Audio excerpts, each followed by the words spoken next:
I never imagined I'd spend my later years like this. I'm sure Howard didn't either when we bought this house together almost 40 years ago, on quiet Magnolia Street in Sugarland. We were so full of dreams back then, a young couple with a 5-year-old son full of promise and plans. Now, all that remains are the memories, captured in photos and old albums tucked away in my drawer. Howard passed away 6 years ago, gone suddenly from a heart attack. Our son, Weston, is grown with his own family. He married Lavra and gave us 2 beautiful grandchildren, Morton and Pearl. I was 68 when I thought I'd be able to live out my years peacefully in my own home. But life had a different plan. 3 years ago, Weston called with an unexpected request. "Mum, we're having some financial trouble. It's hard to get a mortgage these days. Lavra and I were thinking, could we stay with you for a while? Just a year, tops, until we save enough for a down payment." Of course, I said yes.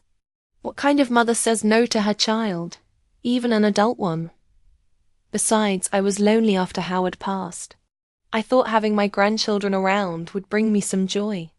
Weston, Lavra, and the kids moved in a week later. At first, things were good. Laura cooked meals. The children, Morton, 13, and Pearl, 9, brought stories from school that warmed my heart, my pride and joy. But after 6 months, I began to notice the small changes. It started with Laura rearranging the furniture without asking. She removed the pictures of Howard and me from the mantel and replaced them with her own family photos. When I politely expressed my feelings, she just shrugged. "Agatha, we need to make ourselves at home here. Besides, these old frames don't go with the modern look." Then she began discarding things. One day, I couldn't find the ceramic vase Howard and I brought back from Italy on our 20th anniversary. "Oh, the blue one?" Lavra said nonchalantly.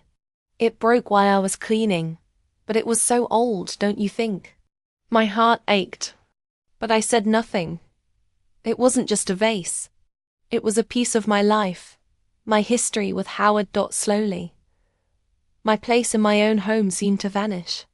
Morton, needing space, was moved into my bedroom, and I was pushed into a small guest room overlooking the neighbor's garage. My books, once proudly displayed, were packed into boxes and sent to the basement to make room for Weston's home. Office. Weston, too, became distant. He'd come home from work, eat in silence, then retreat to his study or the TV. When I tried to speak to him about it, he brushed me off. "Mom, let's talk later. I'm tired." And so, a year became 2 and then 3. Weston and Lavra never mentioned buying their own house again. More often, their conversations seemed to revolve around plans to make repairs once the house was ours. It felt like I was no longer a part of the place I once called home. Lavra began ignoring me outright, even referring to me in the third person when I was around. "Agatha left her pills out again," she'd say. "Agatha turned the TV up too loud." The kids changed too. Morton, now a teenager, spent all his time in his room, my old room, playing video games. Pearl, watching her mother, started to mimic her attitude. "Grandma, are you still wearing that old robe? It's so ugly." Then came yesterday, the turning point. I was in the kitchen, baking my famous blueberry pie, the same one Weston loved as a child. I thought it might bring some warmth back into our home. A small act of kindness. But when Lavra walked in, she immediately cringed. "What's that?" "Smell, Agatha? Really? Blueberry pie? You know Pearl's gluten intolerant, and Morton's on a diet. Weston's on one too, he doesn't need that kind of calorie intake." I tried to reason. But Pearl ate it last Thanksgiving, and it was fine. Lavra didn't listen. "Seriously, Agatha, don't you care about the health of your grandchildren? Weston walked in just then and sniffed the air. A hint of nostalgia. In his eyes, the little boy who used to love my pies. But Laura's look quickly brought him back to her side. "Mum, Laura's right," he said, flatly. "We told you about Pearl's diet." I started to protest, but Lara cut me off. "You know, Agatha, this is the problem. You act like this is still your house. It's my home now." I was taken aback. "Mum," Weston said, rubbing his forehead. "We've been here 3 years. We're a family. We all have to consider each other's needs. Does anyone consider mine?" I asked, feeling something inside me snap. "You moved me out of my bedroom. You've thrown out my things. You've replaced my memories." "Oh, here we go," Lara sneered. Poor me, poor me. Maybe it's time for your mom to consider a nursing home." She's 68, Weston. She forgets. Things leaves the stove on. "That's a lie," I retorted, my voice trembling. "I've always been careful." But Weston looked at Lara, and I saw in his eyes that he believed her, not me. "Maybe Laura's right," Weston said, his voice cold. "Maybe we should think about a special institution for you, Mom. Somewhere you'll be taken care of." Something inside me broke. After 3 years of being pushed aside, of having my dignity slowly stripped away, this was it. "I'm not going to any nursing home," I said, trying to keep my voice steady. "This is my house. You're the ones who moved in temporarily, remember?" Weston looked at me, his eyes filled with a strange mixture of guilt and fear.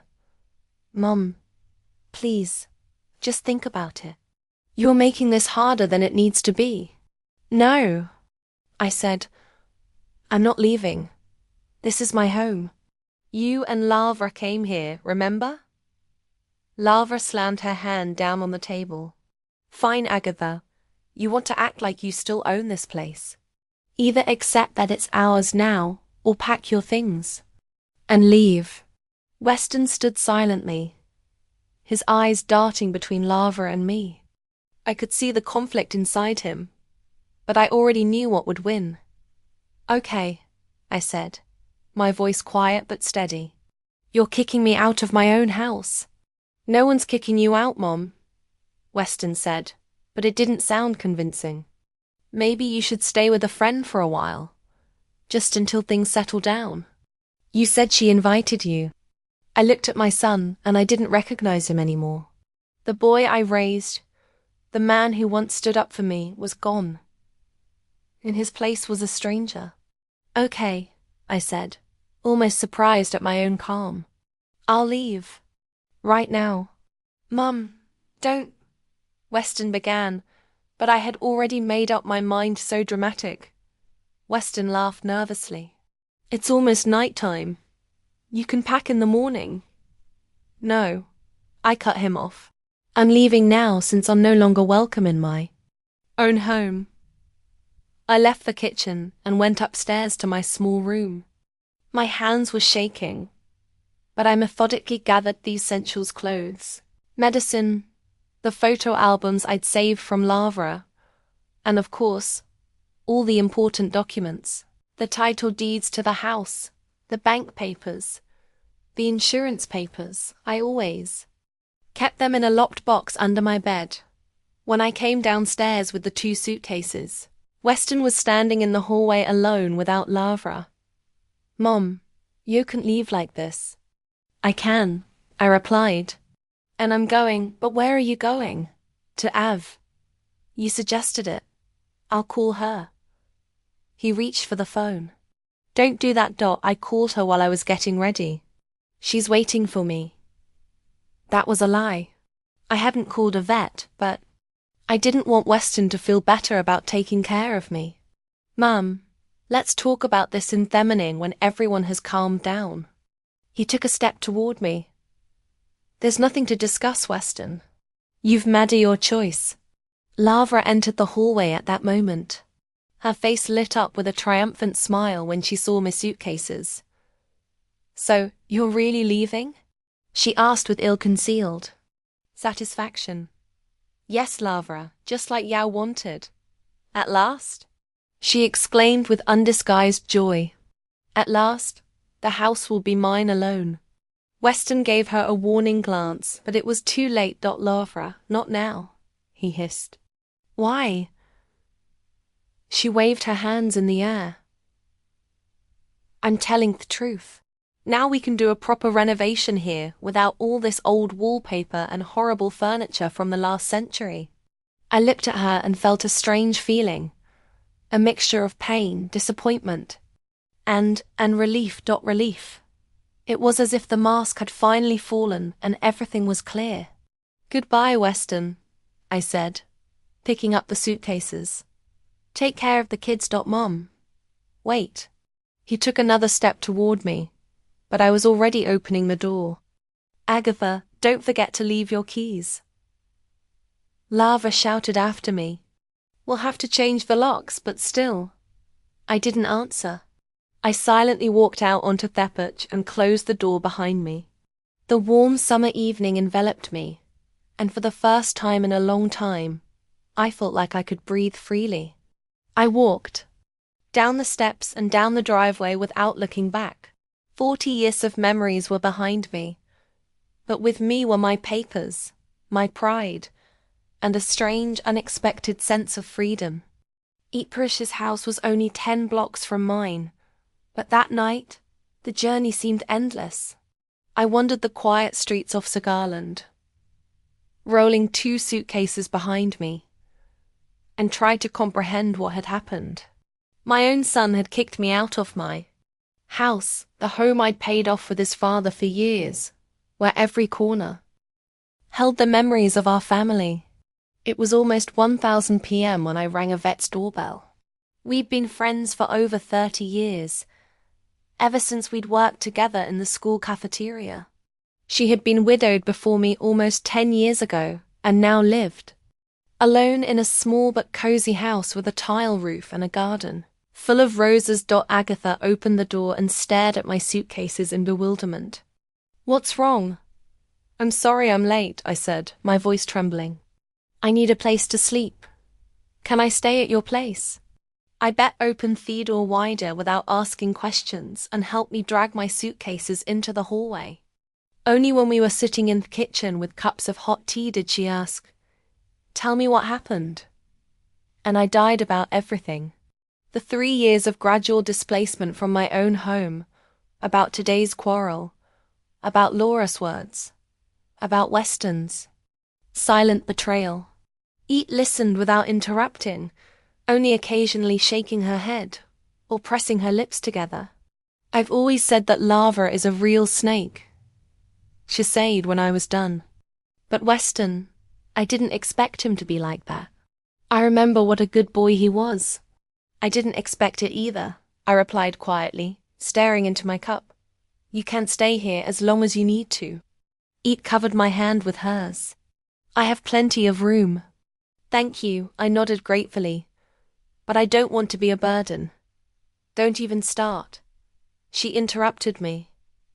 You'll never be a burden. Remember when I stayed with you for 2 weeks when my pipe burst? That's what friends are for. I didn't get much sleep.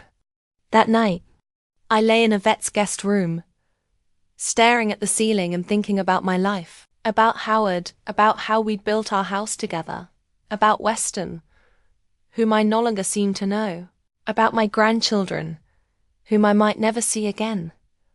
And gradually, amidst these bitter thoughts, a new one began to form. Strange, defiant, almost frightening. In the morning, I went down to the kitchen where I was already preparing breakfast. Scrambled eggs with bacon, toast, freshly brewed coffee. The smells were so homely, cozy. How did you sleep?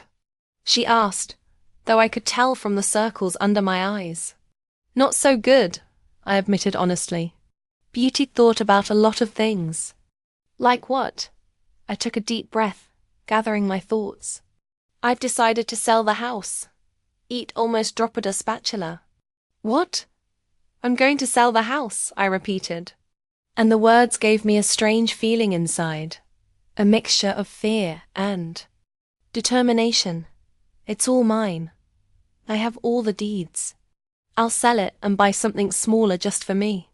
I bet slowly lowered herself into the chair across from me. Are you sure?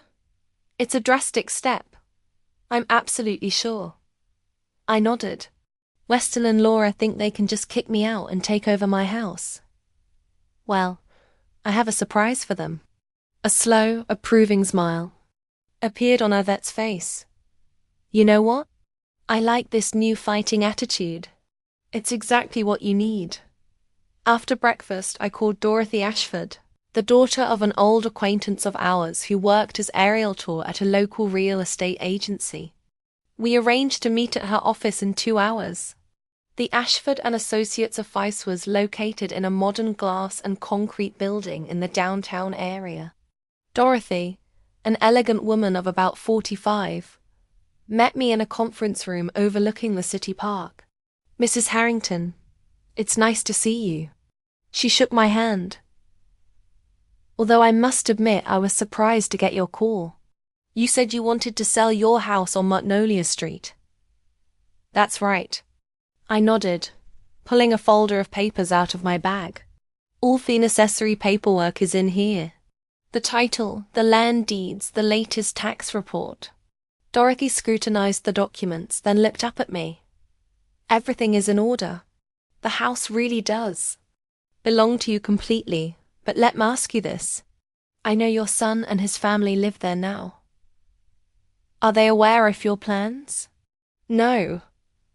I shook my head, and I'd rather they found out in an official way. Dorothy nodded understandingly, not asking any more questions. Professional ethics. Good. Then, let's discuss the process. First, we need to appraise the house, take pictures, prepare the listing. I want it done as quickly as possible, I interrupted her. And I'm willing to lower the price a little to sell it quickly. Speed can be arranged. Dorothy made a note in her notebook. Booty wouldn't recommend lowering the price too much. Your neighborhood is very desirable, especially for a house of this size. How long have you lived there? Almost 40 years. My husband and I bought it when Weston was 40 years. Dorothy frowned slightly. It might need some modernization before we sell it. Many buyers nowadays are looking for modern conveniences. I've been updating the house regularly. I objected. 5 years ago, the kitchen and bathrooms were completely remodeled. 2 years ago, they replaced the roof and installed a new air conditioning system. That's great. Dorothy made another note. In that case, I think we can put it up for a very good price. We talked about the details for about another hour. Dorothy showed me a comparative analysis of real estate prices in our neighborhood, and I was pleasantly surprised. The value of the house had increased several times over 40 years. If the sale goes through, I'll have enough money left over to buy a new home and save for the future. Tomorrow I'll bring a photographer to take pictures of house, Dorothy said at the end of our meeting. Preferably when no one is home. That will be difficult. Lara is almost always home. I understand. Dorothy nodded. Then perhaps could use the pictures you already have. Do you have any recent pictures of the interior? I thought for a moment, then remembered. Yes. Last Christmas, Weston took a lot of pictures for the family album. They should be on my phone. We went through the pictures in my phone. Indeed, there were many pictures of the house decorated for the holiday. Dorothy chose the most appropriate ones, noting that holiday decor even creates extra coziness and can attract buyers. What about the exterior of the house?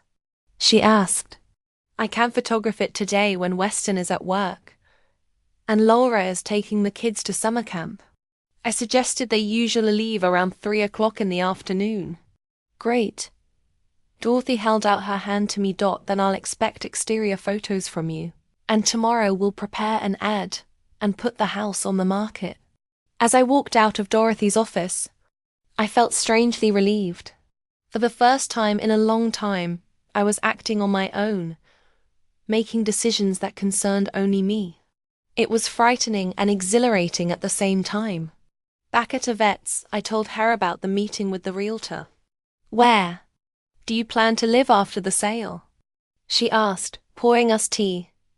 "I didn't know yet," I admitted. "Maybe I'll rent an apartment for the first time while I look for a suitable house." "Don't be silly."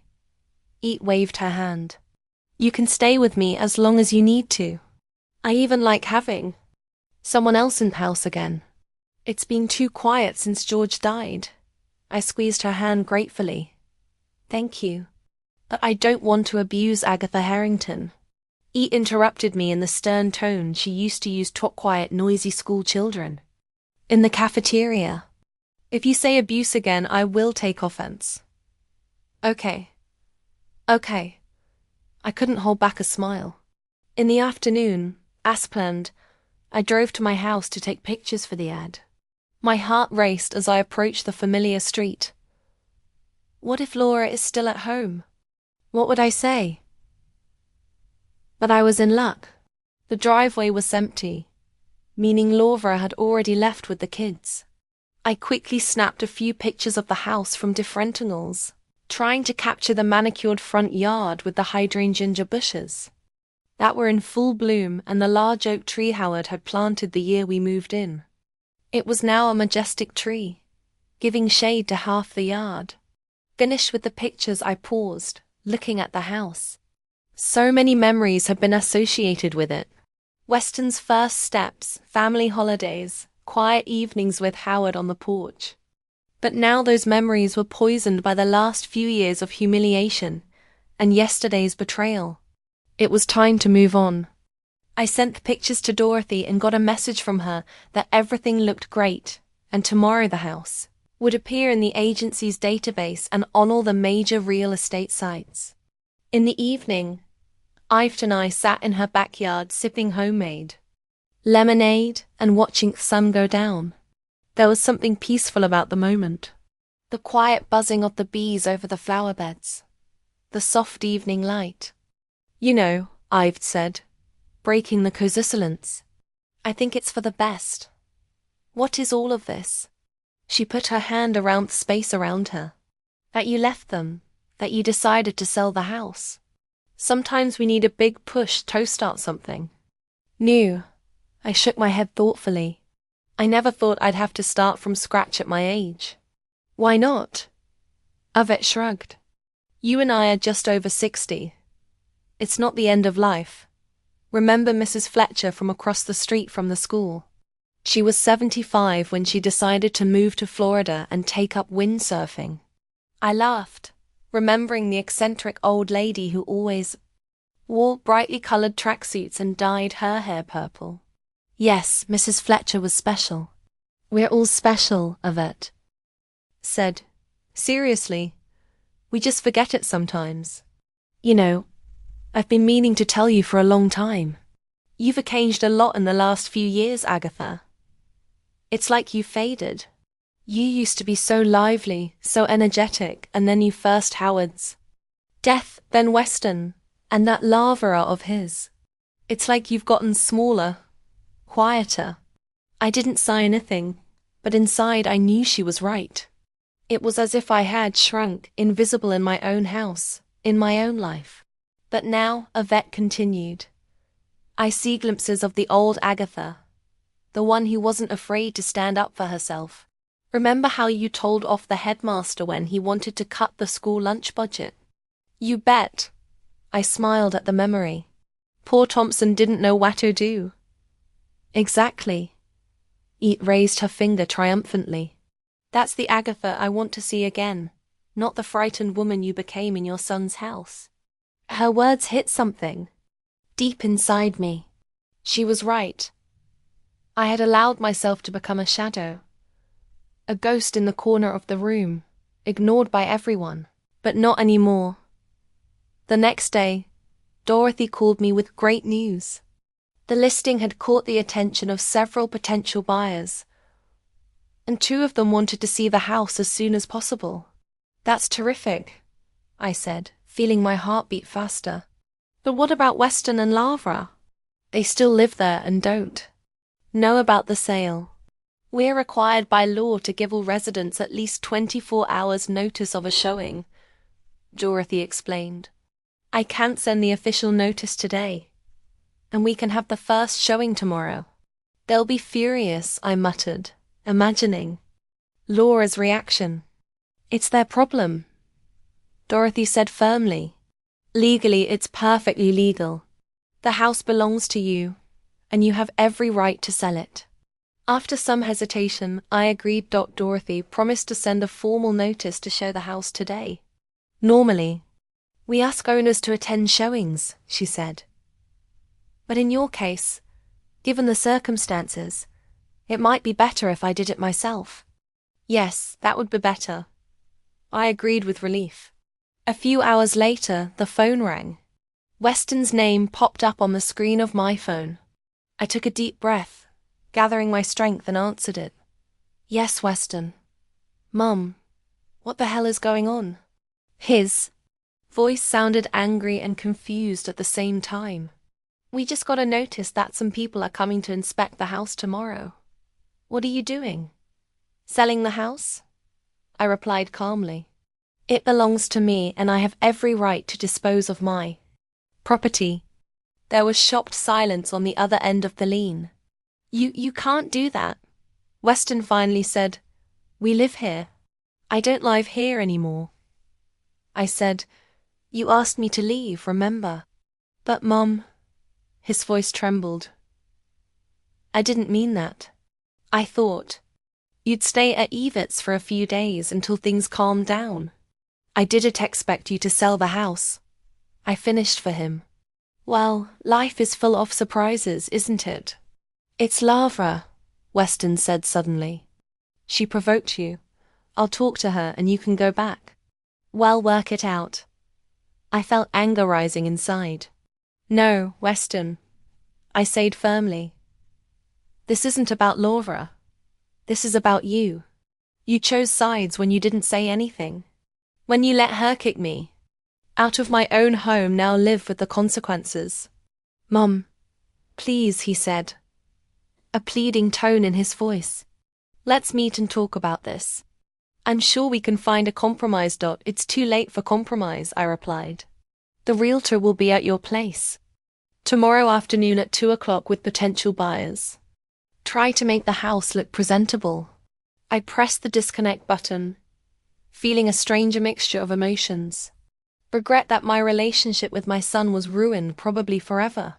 And at the same time, a sense of power and control over my own life that I hadn't felt in a long time. Heat, who had heard my part of the conversation, silently handed me a glass of wine.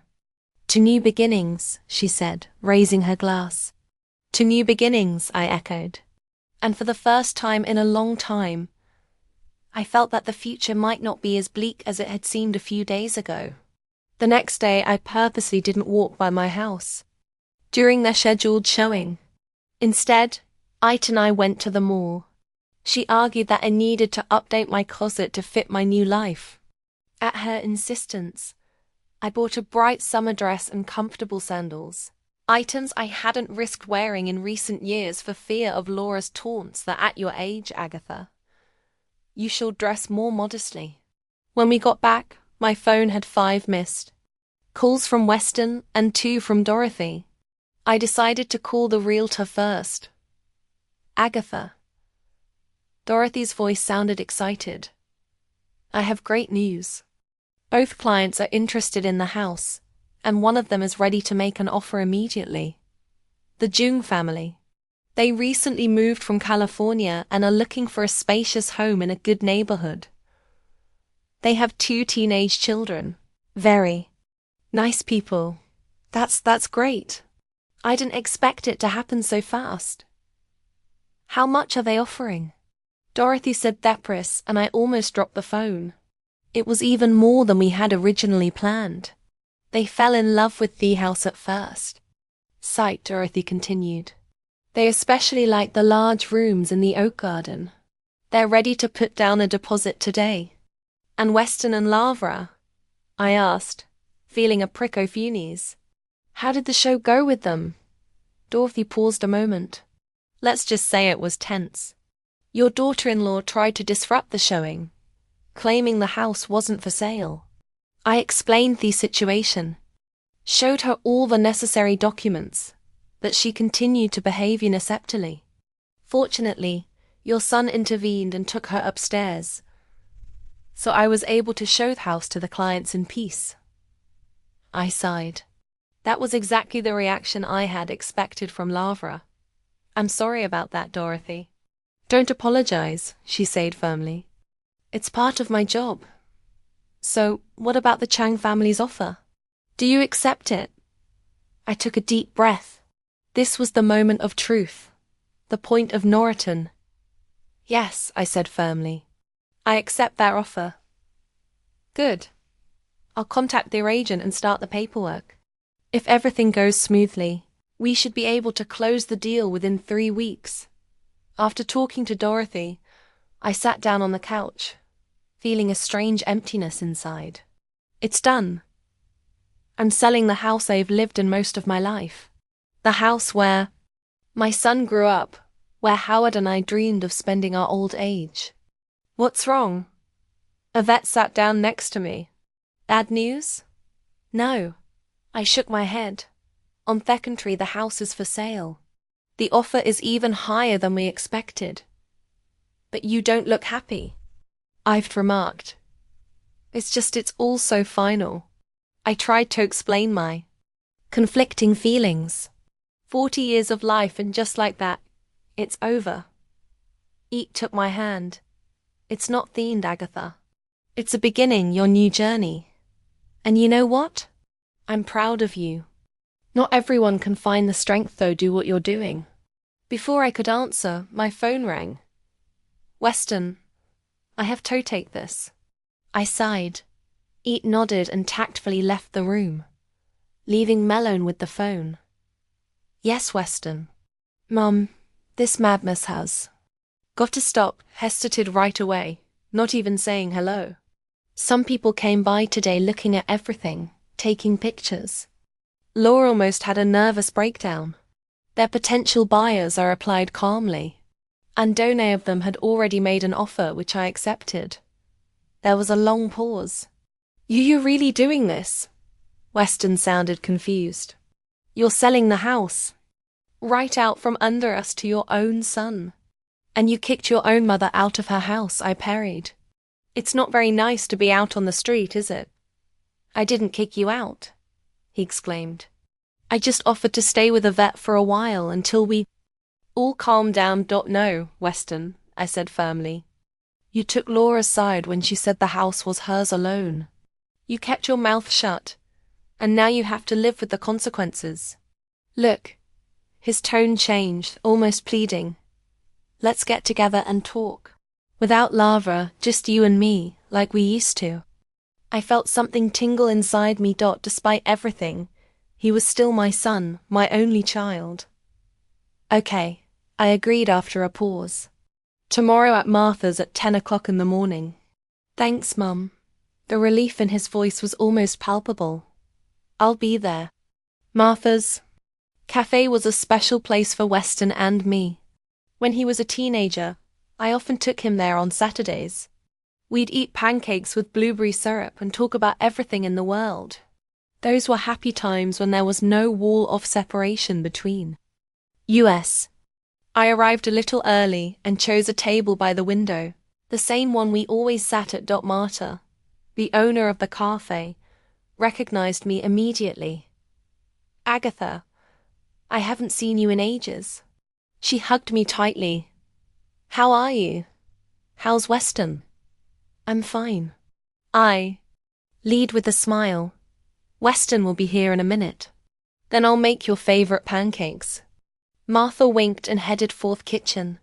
Weston showed up at 10 o'clock sharp. He looked tired, shadows under his eyes.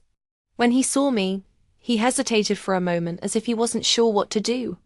But then he came over and sat down across from me. Hello, Mother, he said quietly. Hello, Weston. I tried to keep my voice neutral. Martha immediately brought out pancakes and coffee, giving us a concerned look. Apparently, the tension between us was visible even from the outside. We were silent for a while, pretending to be absorbed in our food. Finally, Weston put down his fork and looked me straight in the eye. Mum, I want to apologize, Hebergan. What happened? It was wrong. I should have taken your side. I remained insolent, waiting for him to continue. Lavra, she can be complicated. You know that. But she didn't mean for it to turn out this way. She just said something she shouldn't have said in the heat of emotion. And you let her say it, I said. And not only did you let her say it, but you supported me by asking me to leave. Weston lowered his eyes. I know. And I hate myself for it. But Mum, he looked at me again. Selling the house is too drastic. You're not thinking about the consequences. Where will we live? What will happen to the kids? They'll have to change schools, friends. Did you think about me when you kicked me out? I said quietly. About where I would live. I never thought you'd leave for good, he exclaimed. I thought it would be like before, you'd stay at a vet's for a few days. Then come back and we'd forget all about this fight. Like before, I repeated slowly. That's the problem, Weston. I don't want it to be like it used to be. I don't want to live in a house where I feel invisible, where no one asked my opinion, where I'm tolerated out of mercy. But we can change all that. Weston pitched forward. I'll talk to Lavra. She apologized. We'll set the rules. No. I shook my head. It's too late. The house is for sale. I accepted an offer yesterday. He's pale. You can't. You mustn't. I can and I must, I said firmly. It's my house and I have every right to use it. But we'll live there. We have children. There was a note of desperation in his voice. You can't just throw us out on the street. The new owners will give you a month to find a new place to live. I said, that's more than enough. You make good money, Weston. Lavra works too. You can rent an apartment or a house. A placeto rent? He almost spit those words out. After living in your own house, do you realize how humiliating that is? Ido, I nodded. Believe me, I understand it very well. Weston stopped suddenly, realizing what he just said. It's not the same, he mumbled. No. I raised an eyebrow. Why? Because you're you and I'm just an old woman you can throw out on the street when she gets uncomfortable. I never thought so, he objected. But you acted that way, I pointed out. And now you have to face the consequences of your actions. Weston leaned back in his chair, his face contorted with anger and frustration. I don't recognize you, he said finally. Minitha would never do this to her family. And I don't recognize you, I parried. My son would never kick his mother out of her own home. We stared at each other across the table like strangers. Martha, apparently sensing tension, kept her distance, not offering a refill on her coffee as she usually did. Well, Weston finalized, rising. If you're determined to destroy our family, I can't stop you. But don't expect Lavra and I to ever forgive you for it. I don't expect forgiveness, I replied calmly. I just want to live the rest of my days with dignity, without being humiliated, without feeling like a burden in my own home. Weston tossed a few bills on the table for his untouched breakfast and headed for the exit. At the door, he stopped and turned around. You're going to regret this, Mom, he said quietly, but with menace in his voice. When you're all alone, when you never see your grandchildren again. And he walked out, slamming the door. I sat staring at the unfinished pancakes and felt a strange numbness, like I was watching a movie about someone else's life instead of going through a breakup with my own son. Martha came over and sat silently beside me. "Is it bad?" she asked, putting her hand over mine. "Very bad," I nodded. "I'm selling the house. Weston's furious." "That big house on Magnolia?" Martha whistled. "No wonder he's upset. But that's your house, right? Yours and Howard's." "Yes," I confirmed. "It's all mine since Howard died." "Then you have every right to do whatever you want with it," Martha said firmly. "And don't let anyone, not even your own son, tell you otherwise." I squeezed her hand gratefully. "Thank you, Martha." "You're welcome, dear." She winked at me. "Now, how about I wrap up these pancakes to take with me? They're too good to go to waste." I smiled and nodded, feeling a surge of gratitude toward this simple but wise woman who always knew how to find the right words. After my meeting with Weston, I decided it was time to start looking for a new place to live. The money from the sale of the house hadn't come in yet, but I had enough in savings to make a down payment if I found a good one. Dorothy was enthusiastic about helping me with my search. Over the next week, we looked at several houses and apartments in different neighborhoods in Sugarland. Some were too big, others were in too busy neighborhoods. I wanted something cozy but not cramped in a quiet place, but not too far from downtown Dot. And so on Thursday, Dorothy brought me to a small one-story house on Maple Street in a neighborhood I knew but rarely visited. The house was clad in white siding with blue shutters and a porch wide enough to put a couple rocking chairs on. There was a small but well-maintained garden, and in the backyard an old apple tree and a Passato barbecue. "What do you think?" Dorothy asked when we got out of her car. Built-in 1980, completely renovated 2 years ago. 2 bedrooms, 2 baths, living room, kitchen, dining room, small porch in the back. The neighborhood is quiet, mostly middle-aged couples, and retirees living there. I silently looked at the house, feeling a strange excitement growing inside. It was 5 times smaller than my current house, but there was something about it, right? "Can I see inside?" I asked. Dorothy pulled out her keys with a smile. Sure. The owners had already moved out, so the house was empty. Inside the house was even better than I expected. Bright rooms with large windows, wooden floors that creaked pleasantly under my feet, a modern kitchen with a breakfast bar, separating it from the dining room. The master bedroom was spacious with its own bathroom and built-in closets. The second bedroom is smaller, but with a large window overlooking the garden. "This could be a guest room," I said, imagining what the house might look like when I furnished it with my things, or a study. "Or both," Dorothy suggested. "We could put in a sofa bed for guests and use the rest of the space as a walk space." We went out onto the back porch. It was small, but there was room for a table and a couple of chairs. The view was of a neat patio with an apple tree and flower beds around the perimeter. "It's perfect for morning coffee," Dorothy said, "or for afternoon tea and a book." I nodded, already imagining myself here in a wicker chair with a cup of tea, watching the sun go down. No one would make comments about me taking up too much space or turning the pages too loudly. "How many?" I asked, already knowing I wanted the house. Dorothy named a price, and I did a quick calculation in my mind. With the money from the sale of my big house, I could buy this house outright mortgage-free and still have a decent amount of money left over for improvements in the future. "I'll take it," I said firmly. Dorothy brightened up. "Great. I'll contact the seller's agent today.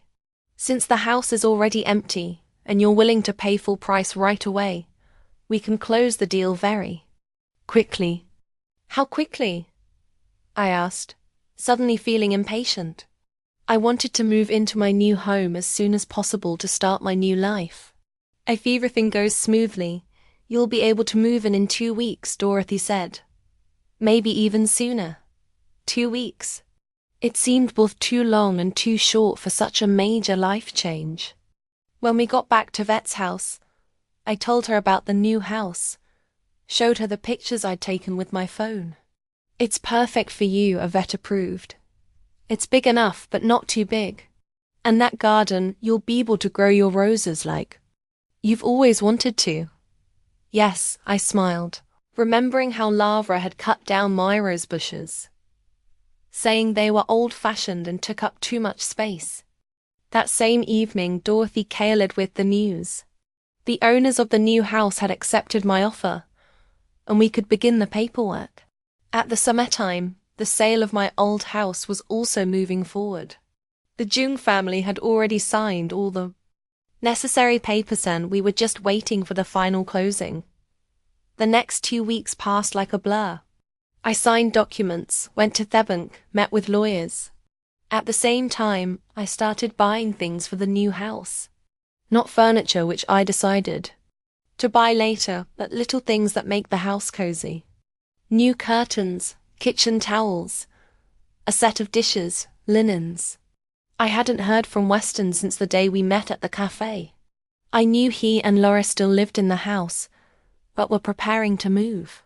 Dorothy said she'd seen a truck from the box delivery service when she came with the inspector. Finally, the day came when both transactions closed almost simultaneously. I signed the final papers to sell the old house in the morning, and in the afternoon to buy the new house. The money was transferred, the keys handed over. My big house on Magnolia Street now belonged to the Chong family, and the little house on Maple Street became mine. Dorothy handed me the keys to my new house with a triumphant smile. Congratulations, Agatha. You are now officially the owner of this beautiful home. I took the keys, feeling their pleasant heaviness in the palm of my hand. A new home, a new life. That same evening, as Yvette and I celebrated my house warming with a glass of wine. Though I hadn't moved in yet, the furniture hadn't been delivered yet, I received a phone call from a strange woman. Mrs. Harrington, a pleasant voice asked. This is Eliza Chang. We bought your house on Magnolia Street. Ah, Mrs. Chang, I was surprised by her call. What can I do for you?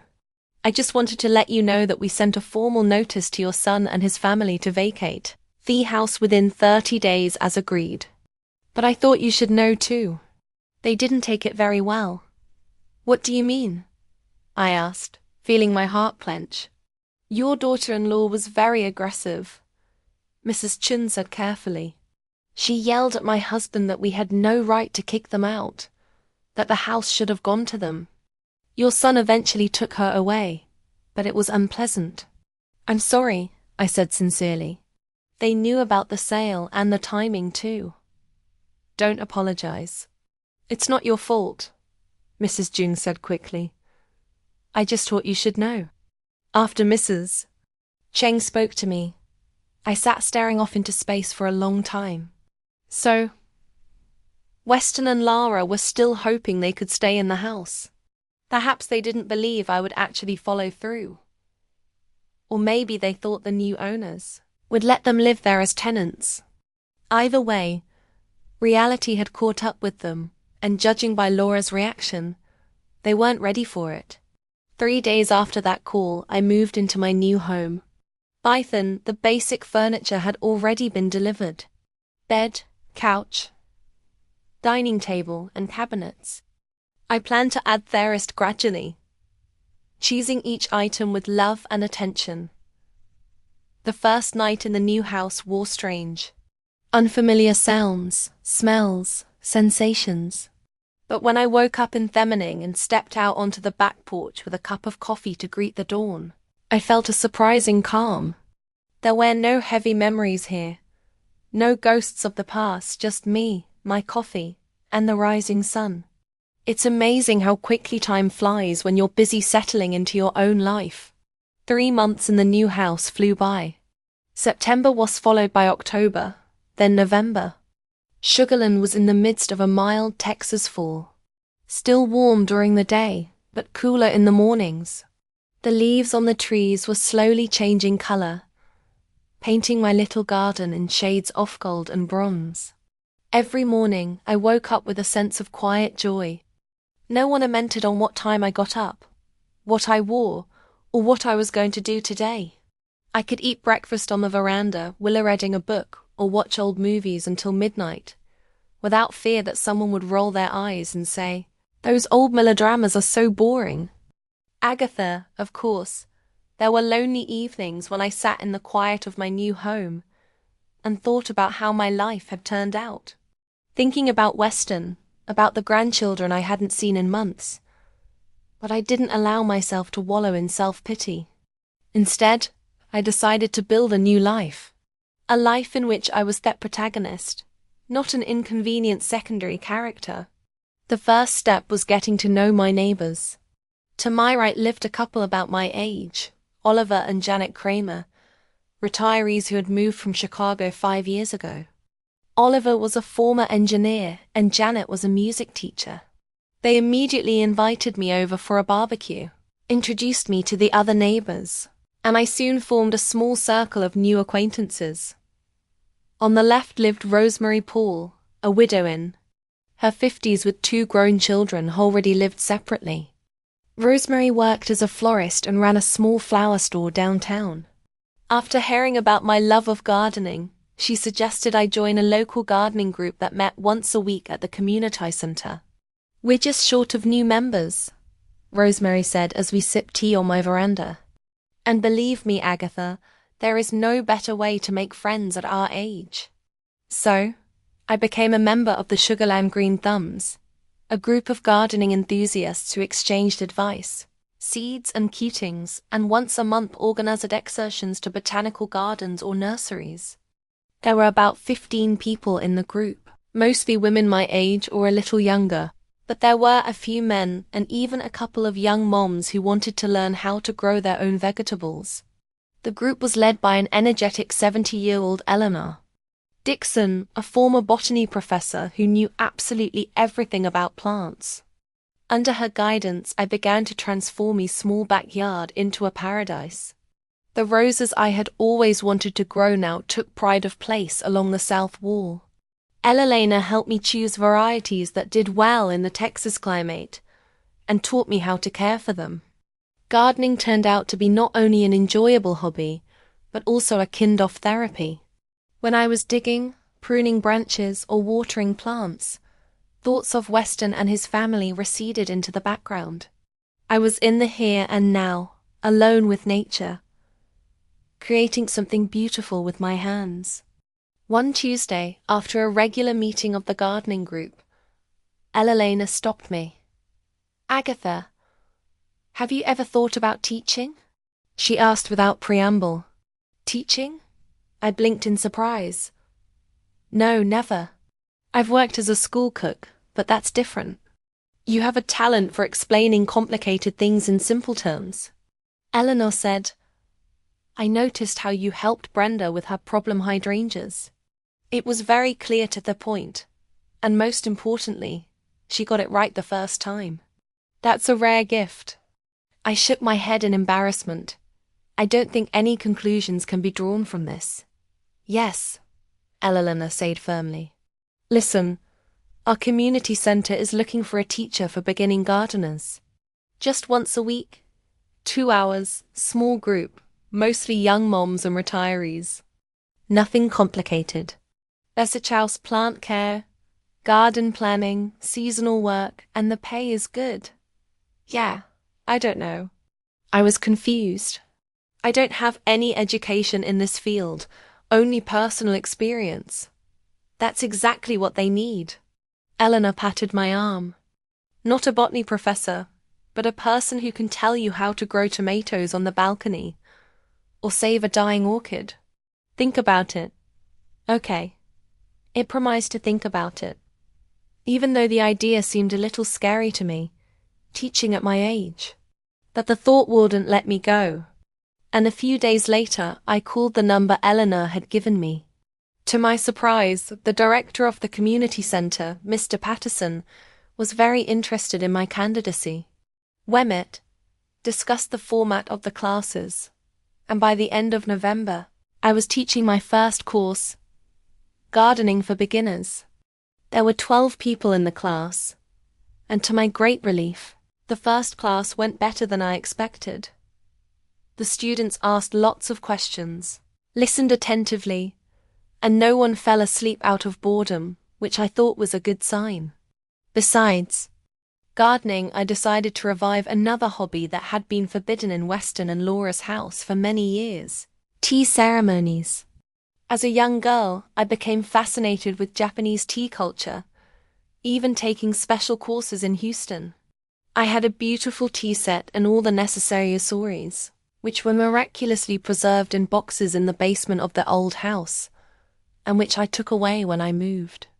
When Weston and Lara first came to live with me, I tried to organize tea ceremonies for migrant children. I taught them how to brew different kinds of tea and told them about the traditions. At first, the kids loved it, especially with cookies and cakes. But Lara quickly put an end to this old-fashioned nonsense. "Kids, you need to do your homework, not waste your time with this Chinese stuff," she would say. Even though I had explained many times that the tea ceremony was a Japanese tradition, not a Chinese one. Now, in my own home, I was free to revive the hobby. I set aside a corner in the living room specifically for tea ceremony, bought new cups and teapots, and began collecting rare teas. In the evenings, I enjoyed a quiet ritual that brought a sense of order and calm to my life. One day, I invited Janet and Rosemary to a tea party. They were so impressed with my skill and knowledge of tea that they began to bring other friends. I soon formed an informal tea club that met every other week.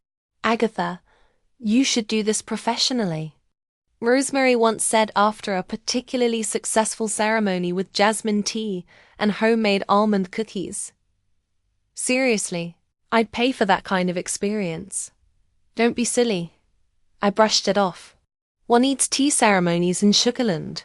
"Lots of people," Janet interjected. "No, it's really popular now for birthday parties, bachelorette parties, get-togethers. Everyone's looking for something special, something different." I just shook my head, not taking their words seriously. But fate seemed to have other plans. In early December, when I went into Marta's cafe for a cup of coffee, the owner herself called out Tome. "Agatha, I was just thinking about you." Marta waved at me from behind the counter. "I have a business proposition for you." I raised my eyebrows in surprise, but sat down at the counter.